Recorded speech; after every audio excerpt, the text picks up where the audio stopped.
What's going on, everyone? Welcome along to Arsenal Fan TV, and that is a magnificent result and such a good performance from Arsenal today. The full-time score being Aston Villa 0, Arsenal 3, a massively contrasting performance to the one that we witnessed on Tuesday night against Dortmund. The Arsenal team really responded to a lot of critics today. I'm really glad Wenger took note of the errors that were made on Tuesday night and he made changes to the team today. The first one being that we got rid of the shambolic 4-1-4-1 formation. I mean, how good was it to witness that 4-2-3-1 formation that we used so much last season, and primarily seeing Mesut Ozil deployed in that centre attacking midfield role, who was just absolutely phenomenal today. Absolutely mesmeric to watch. I thought he had one of his best performances in an Arsenal shirt, getting the goal first of all to open the scoring for Arsenal, and then a couple of minutes later assisting Danny Welbeck to put us 2-0 up. Absolutely amazing performance from him, and he's got to continue to play in that centre attacking midfield role. He absolutely showed why we paid that kind of money for him last season, and he has to be deployed there every single game that we play. Absolutely phenomenal performance from him. But looking towards the rest of the Arsenal side, we did see a very British squad start, and I'm really pleased to see this. It's not something I'd normally mention, but we saw Chambers, Gibbs, Ramsey, Chamberlain and Danny Welbeck all start for us today, and we still had Jack Wilshere on the bench. It was really great to see a load of English players integrated into the side, as it's something that we've struggled to do in recent years, but it's only a small thing, but it's something that I'm really glad to see Arsenal doing, and more importantly, I'm glad to see Arsene Wenger bring these players into the side, especially Oxlade-Chamberlain, who I thought really merited a start today. Not ahead of Alexis Sanchez by any means, but I certainly think that he deserved to start because he brings so much to the side when he comes off the bench. I thought he had a really good performance today. He emulates someone like Alexis Sanchez in a sense, probably not at the same level quite yet, but there is a significant age difference. But Chamberlain was superb today, and if we can get those two playing alongside each other at times, because of course we saw Cazorla deployed on the left wing, who I thought had a really good game today, and Cazorla has massively improved on his tracking back as well. That's something I noticed. He really helped out Gibbs today, and it was really great to see that from him.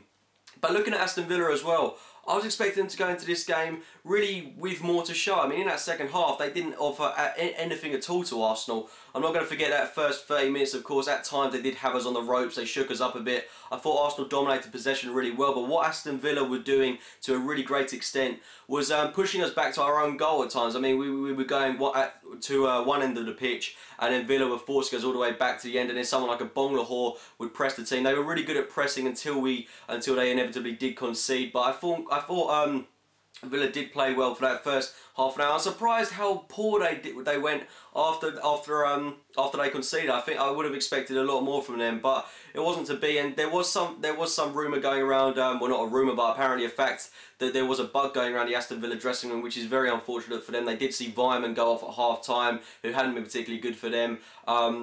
As well as that, they did lose Westwood, and they saw Carlos Sanchez come into the side. I was expecting Sanchez to have a good performance for him. I did big him up a bit in the preview, but he was getting out-muscled a bit by Mikel Arteta, which really captivates his performance in a sense. Whilst I'm on the subject of Mikel Arteta, I thought he certainly had an improved performance to the one he had on Tuesday night, but let's not forget this is Aston Villa, not Borussia Dortmund he's playing against. Whether he's able to live up to the expectation in games such as Chelsea away and even Tottenham next week, I'm not entirely convinced. He does make small errors at times, but it was good to see him improve. It was only his second game back from injury.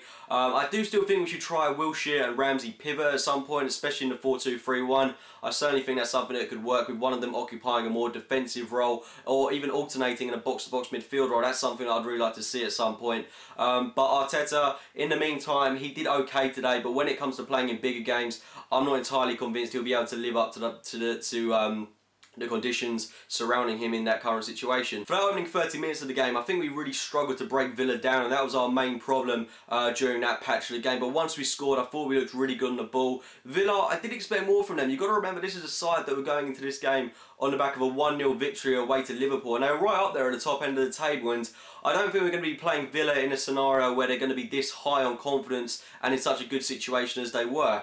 But all things given to Arsenal, this first goal was absolutely fantastic. Lovely link-up play between Danny Welbeck and Mesut Ozil. Welbeck, of course, providing the ball to Ozil, and a really tidy finish by Ozil past Brad Guzan. Great for his confidence. I couldn't have been happier. I mean, considering all the criticism that has come his way recently, and it's not his fault he's getting criticism, it's Wenger's fault for playing him out on the wing. He was a million times better than he has been in recent games when he was playing in that attacking midfield role today.